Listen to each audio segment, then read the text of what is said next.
This video is produced for the use of all students enrolled in the EPO 322 Diesel Engineering 2 simulation course held at the California Maritime Academy.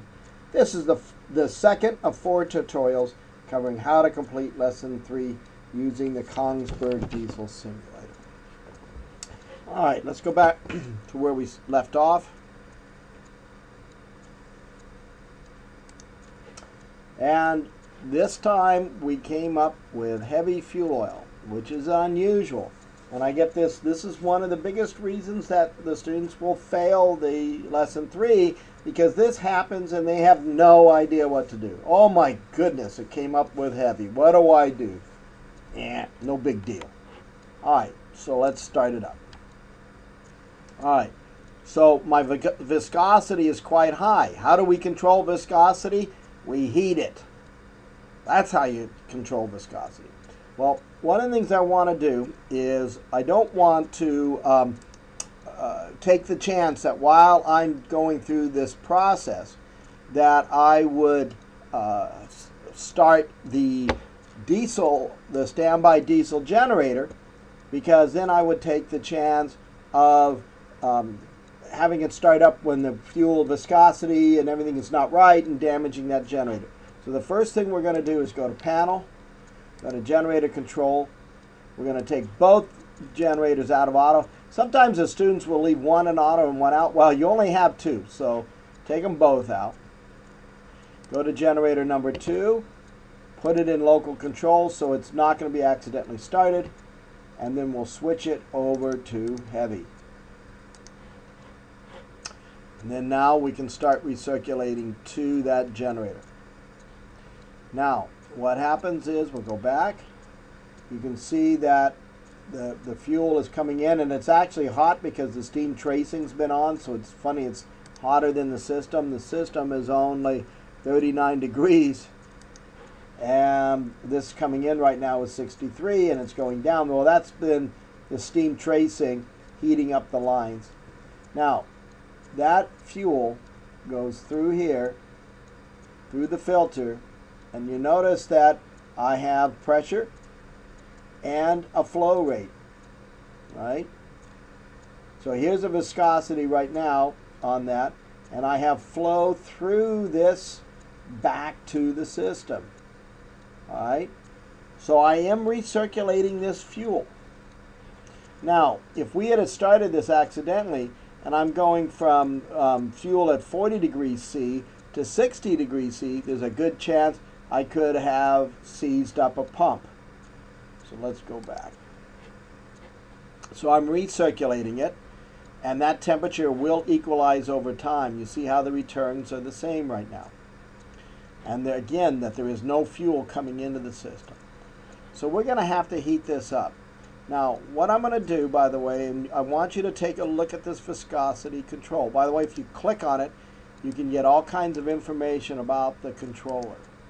But this viscosity control, you've got the viscometer that is measuring viscosity and feeding that as an input into your viscosity controller. And then the output of the viscosity controller goes down here to the slave controller. This is called a cascade system, and it gives you better control in some situations. This is looking at and it's funny on this, it's not actually looking at the fuel temperature, it is looking at the temperature of the condensate coming out of the heater. So this is actually looking at condensate temperature, and its output goes to the steam valve, and it is going to control that steam valve to maintain a constant temperature at the outlet of the fuel oil heater. Now, the reason this is done is this would actually have a feed forwarding system that would look at the pressure going into the fuel oil heater. Sometimes your pressure can go up and down, and that would affect the temperature. So this literally looks at not only the temperature, but also the amount of pressure going to this so it can control flow rate. So I'm going to put the heater on, and we're going to manually bring this up And we can bring it up very quickly because there is no engine running. The engines are shut down. So I can bring this up as fast as I want. So let's try 25%. Now my fuel is recirculating. Now look what it did on this. It changed. When I went to a 25% on the manual, what it did is it set the temperature up about 90. Now one of the things I found is, in fact, let's go back down for a second before we do this. And I found that it is best to reset the standard fitting settings. I like to go up to a, this is, by the way, this is gain. This is the process gain. I like to go up to a gain of about 5 and about 60 seconds on the integral. This is the integral setting. And we'll see how this works.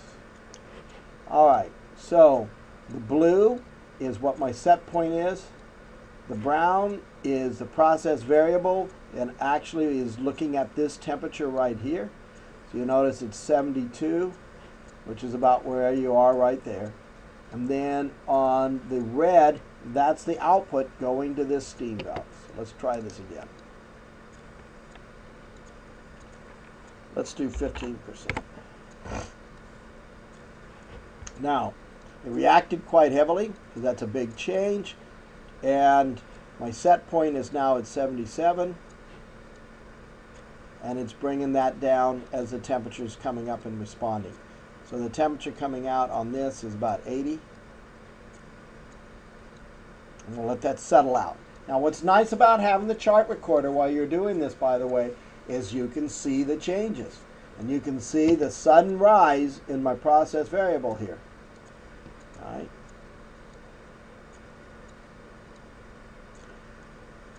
So I'm getting down within the range. That's going to be about right.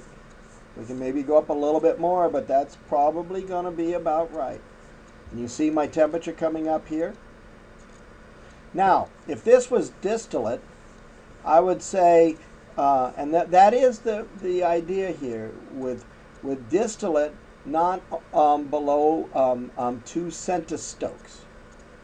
With heavy, not below 12 centistokes. The different fuels have to be treated differently. So distillate, not below 2 centistokes. Heavy, not below 12. Now this is going to be a mixture. At 76, getting into range, that's a mixture of the two fuels, because if it was pure heavy, then it would have to be up about 120 C with the fuel that we have on here. Now, 77, let's go look at our diesel generator. That temperature has fallen down to 53, and that's going to be coming up. So while we're waiting for it to do that, I'm going to just at least 5 minutes, which is a little fast. In real life, I would want more like, say, 30 minutes. But on the whole, will you see the temperature coming up here?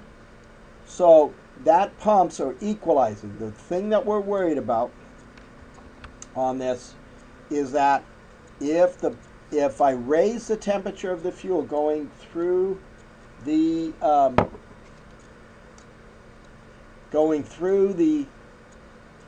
system too quickly, the fuel pump plunger and barrel are very close tolerances. They're 7 microns, or 7 millionths of a meter. They're very small tolerances. If you change the temperature of the fuel going through the pumps too quickly, they can seize. But on the other hand, if you get the fuel too thin, they can also get excessive wear and seize. So it's a little bit tricky on this. Now let's go back. All right, so we're going to let this system settle out now, and while it's doing that, whoops, that's not what I wanted. But you can see how that all of a sudden when I changed it, we got a big increase, and then it's settling out, and you notice my output temperature has settled and is holding easy. All right. So the next thing while we're doing that, let's go over to the boiler and start getting that ready. Alright, so my boiler is up to temperature. We're going to go ahead and change it over to heavy. Just turn it off. Let her cycle down. Silence your alarm, and you have to reset the trip. Alright, we can shut off our distillate pump. Put on our, switch it to heavy. You would have to pull the burner and switch it over to heavy type. And now we're going to switch to steam atomization.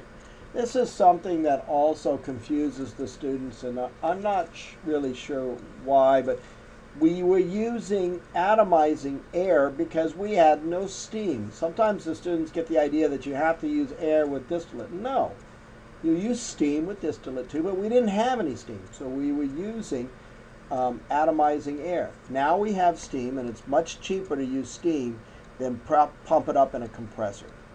All right. So the other thing we have to do is we're going to purge the boiler again. So bring it up to 100% and let's do a purge. While it's purging, we're going to set the pressure at 7 bar. That's plenty for use in port. And you notice we're actually a little bit high on this. And this has an air-fuel ratio control, and it is actually looking at the oxygen sensor, and we can set it in about 3% oxygen works well with this unit. Go ahead and close our damper and wait for your flow rate to drop off before you. See how your damper is not instantaneous. See how it's still closing? So you got to wait till your damper closes down. And then to put it into automatic, you go auto on the air, fuel, and then auto on the air fuel mixture, and then auto on the master. Now, if we've done everything right, we get a burner management light. And what the burner management does is it will start off 1 burner or 2 burner, depending upon necessity. I'm going to go ahead and leave it. We don't need to light it off. It will do everything on its own. All right, and again, while we're waiting for our generator to warm up, and we can go take a look at that again. Let's go look at our fuel. We're about 80 degrees. We're still pretty good. I like that. That's not a problem. Let's go to number 2. And see, we're almost up to temperature over here. So we're doing pretty good. All right. So on the separators, let's go to the lube oil. This one's already up and running. All we have to do is put the hot water. Put enough water in the tank to clear the alarm, but don't put too much more, otherwise you'll forget about it. It's not worth it. And then start the purifier up. Next one we'll do is distillate. And the first thing we have to do is line up its suction. We're using it to transfer fuel.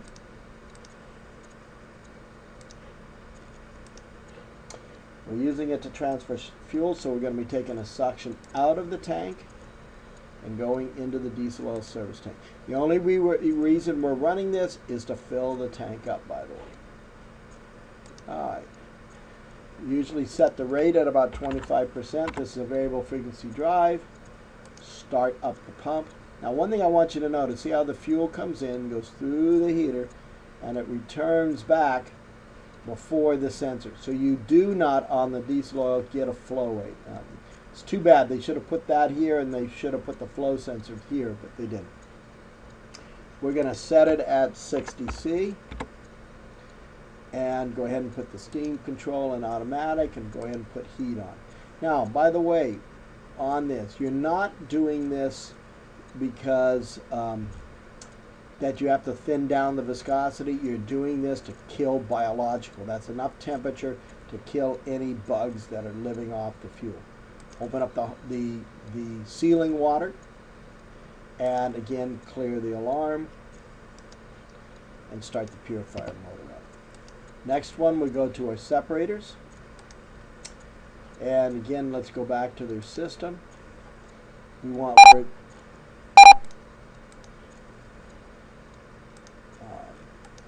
So these are just alarms that come up on the startup, and they're not pertinent to what we're doing. So we're going to use the separators to transfer in and fill the heavy fuel oil service tank. They are your transfer pumps. And they take a suction this way. We'll take a suction off number 1. And do not forget you have to leave the recirc back open. Don't ever forget that. And don't, specifically worse, go into this situation. You can do this in real life. And what happens is this tank will fill up and overflow. I've seen this happen. I've seen a ship that overflowed in Oakland because they forgot to switch the return. So always make sure when you switch purifier suctions that the return also goes back to the same tank. Now, let's check for water. And when this goes up to 100%, you've drained the water.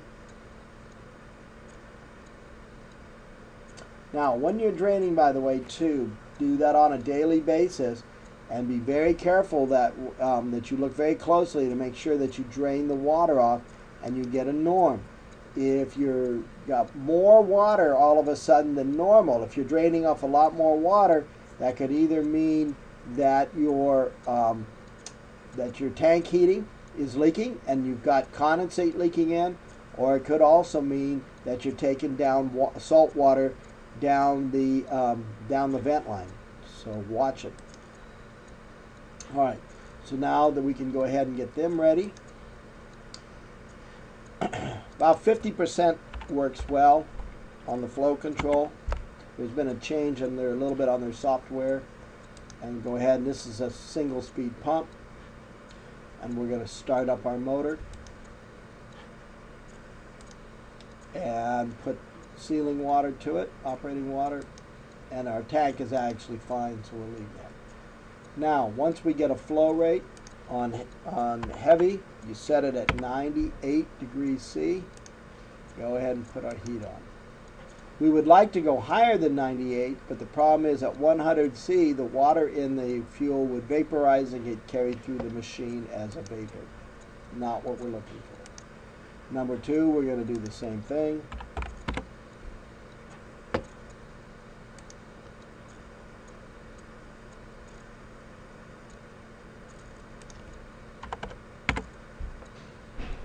Flow rate.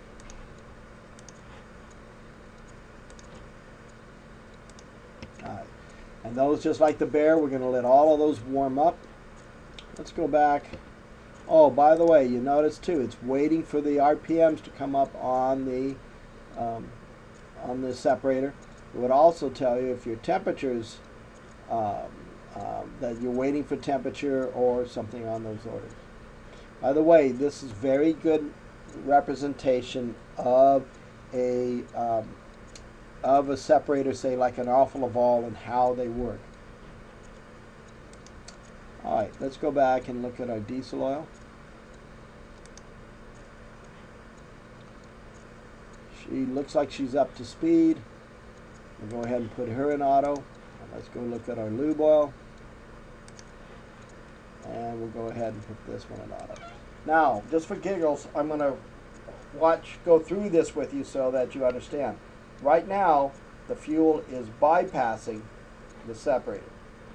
The bowl is open and empty. Now, what it's doing, you can see these valves to situate the bowl. The bowl is still open and empty, so the bowl did not close.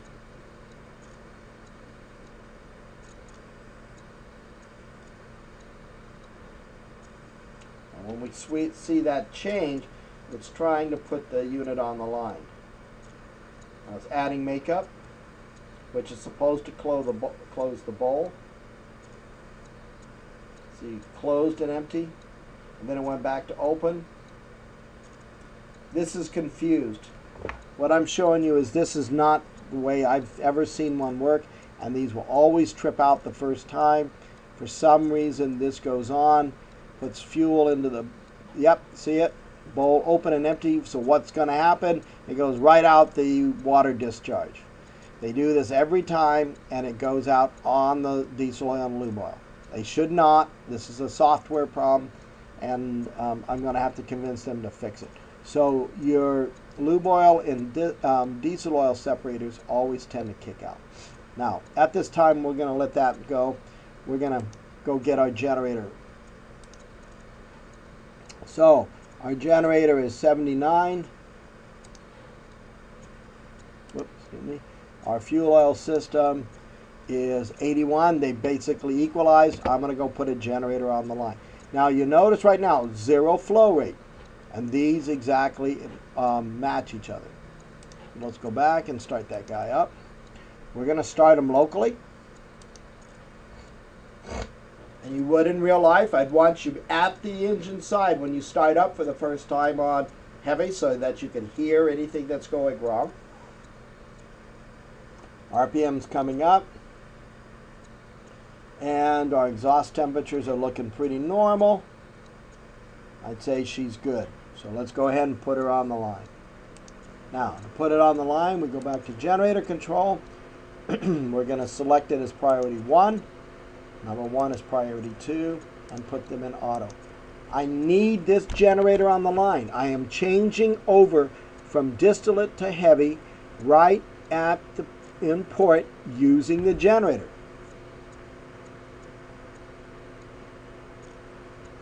So let's go back while that's doing that. Let's go look at our fuel system. So what happens is there's no flow. Let's see. All right, there's the diesel and lube oil, which we knew we'd get. That's what I was explaining to you. All right, let me go back real quick, and we'll put them back on. What you end up having to do is put it in manual and auto, and it goes on the second time. I do not know why you have to do this. You shouldn't, but on here you do. All right, and they go on properly the second time around. While we're doing that, let's go ahead and get our separators. The separator, all we're going to have to do is hit start. And right now what it is doing, it's closing the bowl. Now it's filling the bowl with a seal. And it doesn't take much because these are like an owl cap, which has very little water in the bowl. And then my 3-way valve shifts. So it closed the bowl. It put a little bit of sealing water in, which in this case it is more for sludge, make sure it doesn't pack in too tight. And it takes a long time for some reason to fill the bowl. And then you'll see a output here in a second. Let's go get number 2. Same thing. All right. Now, let's go back to our fuel system. So, I'm going to stop at this point. We're going to halt. Thank you.